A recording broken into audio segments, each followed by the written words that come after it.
বিসমিল্লাহির রহমানির রহিম। বৃহত্তর লঙ্কা আঞ্চলিক জমিয়ত উলামার সম্পাদক আমি বাহারউদ্দিন। একটা অত্যন্ত জরুরি বিষয় আপনাদের সামনে সংক্ষিপ্তভাবে আলোচনা করার লাগে আজকে উপস্থিত হয়েছি। বিষয়টা ইয়ে থাকলো গিয়ে আমরা সমাজের ইমাম সাবকলর দায়িত্ব আর লগে দি দরমহা। আমরার মুসলিম সমাজের সমাজ ব্যবস্থা হইয়া থাকলো গিয়া মসজিদ কেন্দ্রিক বা মহল্লা কেন্দ্রিক। প্রত্যেকখান সমাজ পরিচালনা হয় মসজিদ কমিটির জরিয়তে। আর প্রত্যেকখান মসজিদে একজন ইমাম সাহেব, দুইজন ইমাম সাহেব, কোনো কোনো মসজিদে 3জন 4জন ইমাম সাহেব সকল আছেন।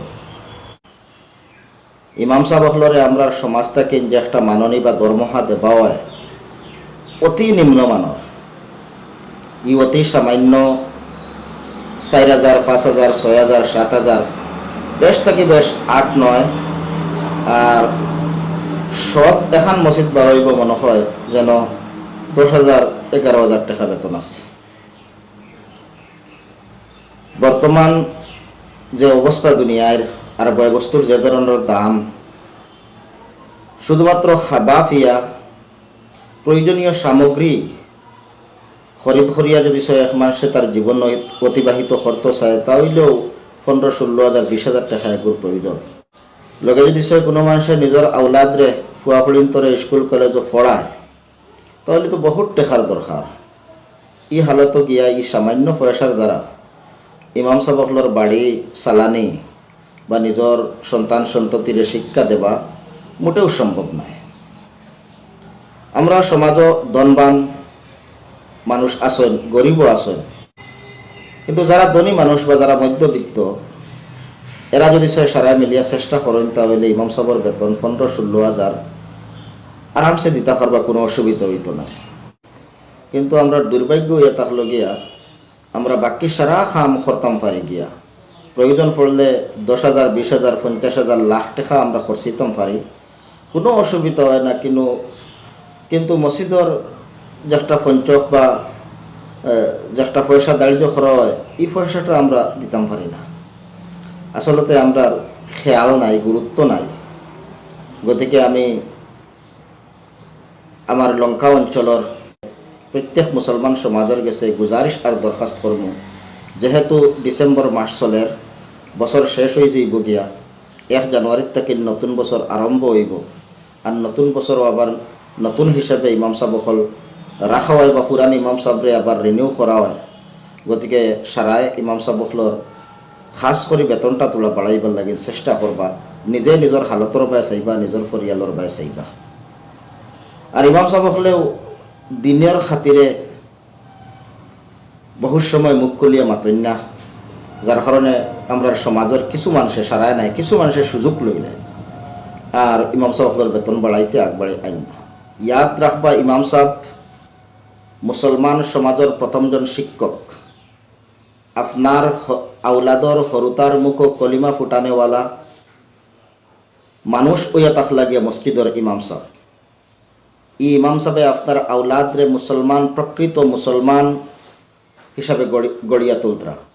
ই ইমাম সাহেবে আপনার আউলাদরে চরিত্রবান, সুচরিত্রওয়ালা হিসাবে গড়িয়া তুলতরা।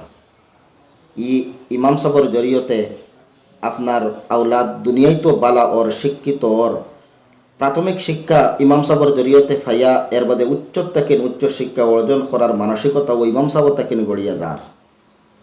আর আখেরাত আপনার পরিয়ালর, আপনার আউলাদর নির্ভর করব ও ইমাম সাহেবের শিক্ষার উপরে।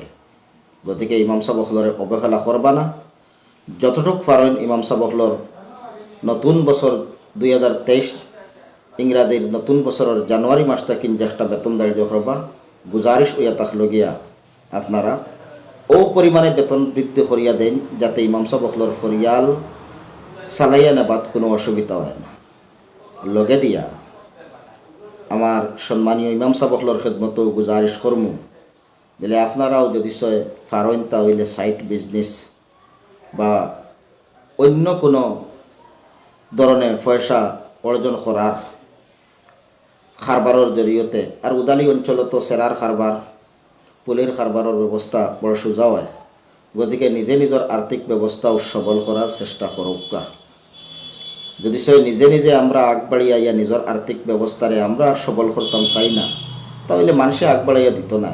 গতিকে মসজিদর দায়িত্ব সকালে হরুতা পড়ানি, লগে দিয়া 5 ওয়াক্তর নমাজ পড়ানি, আর এর বাদে দিয়া বাকি সময় যে একটা আপনি পাইবা, আপনি আপনার পরিয়ালের মধ্যে কোনো একটা কর্ম আরম্ভ করেন, বা যদি সে মসজিদও আসেন তে হামসায়া তো কোনো জায়গাত হইয়া কোনো জায়গাত আপনি সামান্য আধা বিঘা মাটি লইয়া হজাগার মধ্যেও বা কোনো দোকান দাখান করিয়া বা যে ধরনের হয় অন্য কোনো কর্মও লগে করেন, যার দ্বারা আপনার আর্থিক দুরবস্থা দূর হয় আর আপনি স্বাবলম্বী হইতে পারেন।